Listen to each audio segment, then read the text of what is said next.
everyone, it's me, Chef Theresa from the Sylvia Center. We're a nonprofit organization in New York City and Columbia County that provides hands-on food and nutrition education to young people.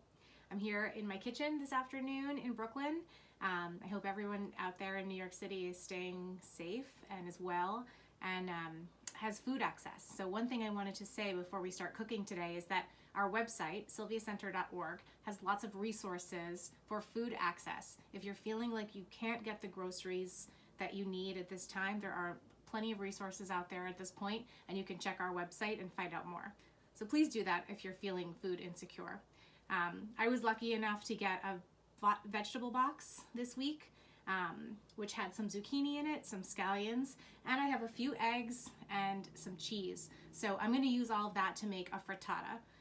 Frittata is basically the Italian version of an omelet. So of course the main ingredient is going to be eggs, and you can use any other vegetables and cheeses in it that you wish. So you can really do this with anything. It's a very, very flexible recipe. What I'm going to use today is scallions. You could use any type of onion, red onion, yellow, white, chives, anything that you have. I'm going to use a zucchini. I'm not making a very big one. I'm going to use 3 eggs, so those are here. And I have an Italian blend of shredded cheese. And I also have a little bit of ricotta cheese that I'm going to dollop on the top because I love ricotta. And I've got a little bit of milk to add to my egg mixture. If you didn't have milk, don't worry about it. You could always just use a little bit of water. And I have some dried thyme, but any dried herbs in here would be great. Also, if you are a meat eater, you had some, I don't know, bacon, sausage, ham, something like that, that would be great to mix in here too. I'm doing mine vegetarian today. So the tools that we're going to need are a nonstick pan, an appropriate size for the number of eggs and ingredients that you're using. So I'm just doing a pretty small one today. And whenever I use a nonstick pan, I always use something that won't scratch it. So I've got a rubber spatula here for when I'm sauteing and mixing. Once you scratch your nonstick pan, it typically, well, it doesn't stay nonstick if it's been scratched. I'm also going to use a whisk to mix up my eggs, and that's it for equipment. This is easy. The thing about frittata is that we start by sauteing the vegetables and cooking all of the ingredients first in the pan before we add our eggs. And after that, we'll cook it another minute or 2 on the stovetop, but then after, it gets transferred into the oven to finish. Some people bake it in the oven at like 375, which is what I'm going to do today, and others like to put it under the broiler so that the top of the frittata becomes very browned.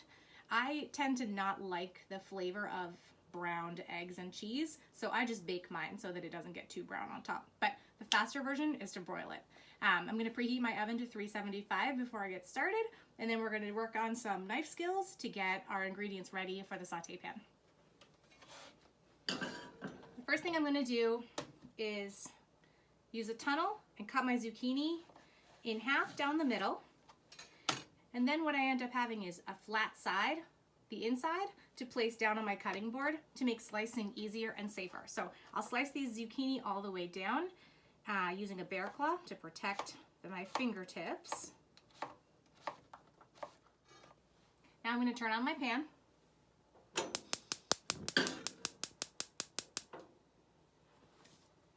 I'm going to start by adding some olive oil to my pan, about a tablespoon. Well, I'll take it back. That was 2 teaspoons. If you didn't have olive oil, you could use butter or vegetable oil. So once that heats up for a minute or 2, I'll add my zucchini. My pan is hot. Zucchini's going to go in now.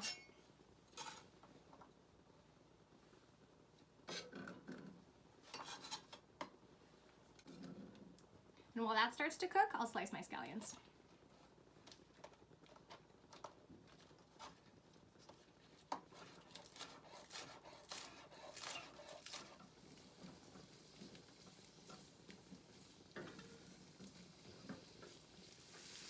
My zucchini's been cooking for 2 or 3 minutes. I'm going to add a sprinkle of salt and a little bit of pepper.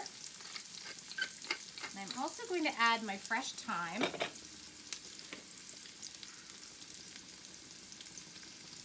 Just a little pinch. maybe 1/4 teaspoon. My scallions can go in next.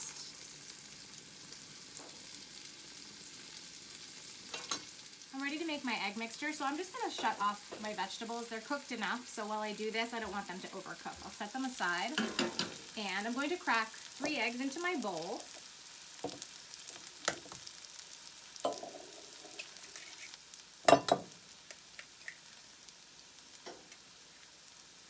Anytime I touch raw eggs, I always wash my hands as soon as I'm done.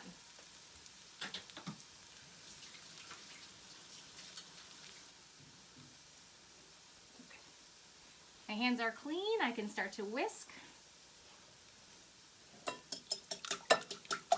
When you whisk, you're adding air to the mixture, so the longer you whisk, the fluffier your frittata will end up being.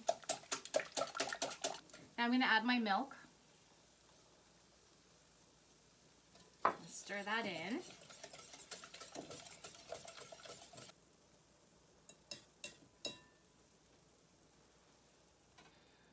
Now that my eggs are ready, I'm going to put my frittata ingredients back on the heat.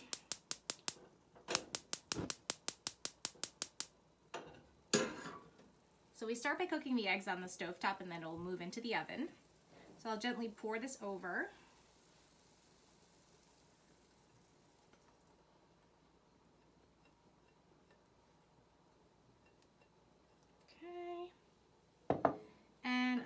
First, I'm going to give it a little bit of a stir, just to make sure that the eggs are coating all of the zucchini and scallions,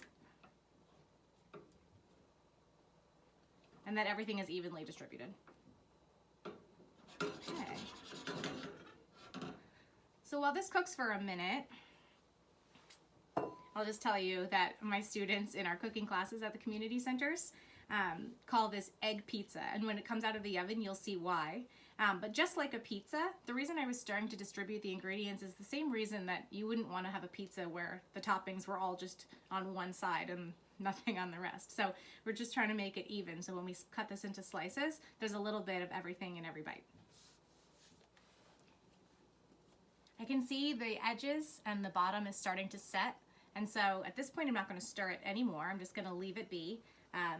And I'm going to start to add my cheese on top. So I'm just putting a small handful to sprinkle over the top, about 1/4 cup. And then I'm going to take my spoon and spoon a little bit of ricotta over the top too. Maybe just like a little teaspoon here and there.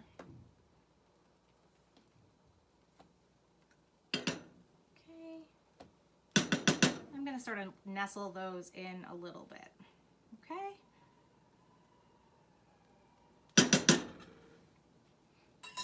It's time for this to go in the oven. It'll take about 10 minutes to finish setting. I'll know when it's set when I can hold the handle, give it a little jiggle, and I don't see any raw egg moving around in the middle, that it's kind of set and solid. When I do that to test it, I want to be sure that I'm remembering to use a pot holder, because even though right now this is something I can hold with my hand, it hasn't been in the oven yet, after it's been in there it will be 400 degrees and could be a terrible, terrible burn on your hand if you touched it. So safety first, you're always going to pull it out using a pot holder. I'm actually going to leave my pot holder here on the countertop so that I don't forget.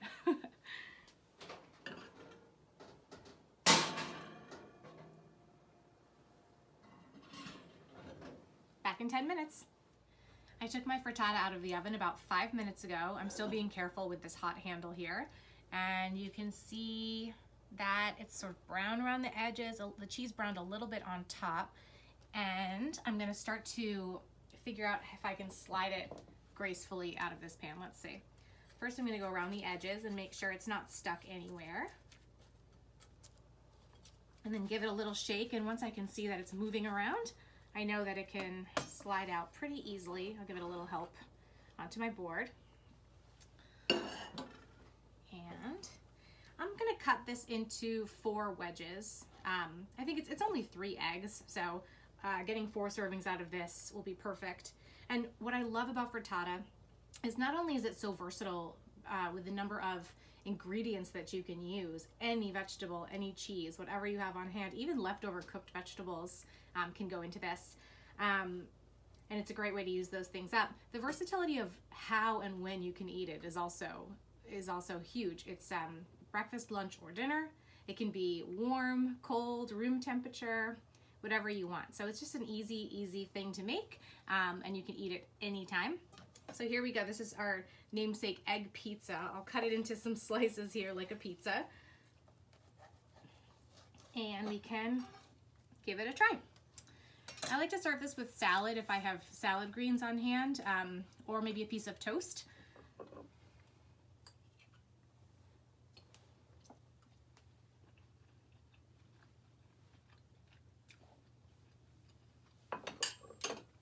It tastes great. The cheese gives a little bit of saltiness and extra flavor. The zucchini sort of blends right in there, so it's a great way to use up zucchini if you've got it. Yeah, and I'll be having this for lunch today and probably breakfast tomorrow. So I'm glad that I took the time to make this, and now I have some meals waiting for me whenever I get hungry. Let us know if you make a frittata at home, and let us know what you put into it. You can like and share this recipe. You can find tons of recipes and ideas and activities on our website, sylviacenter.org. Stay healthy, stay safe. We'll be back with a new recipe soon. Bye, everyone.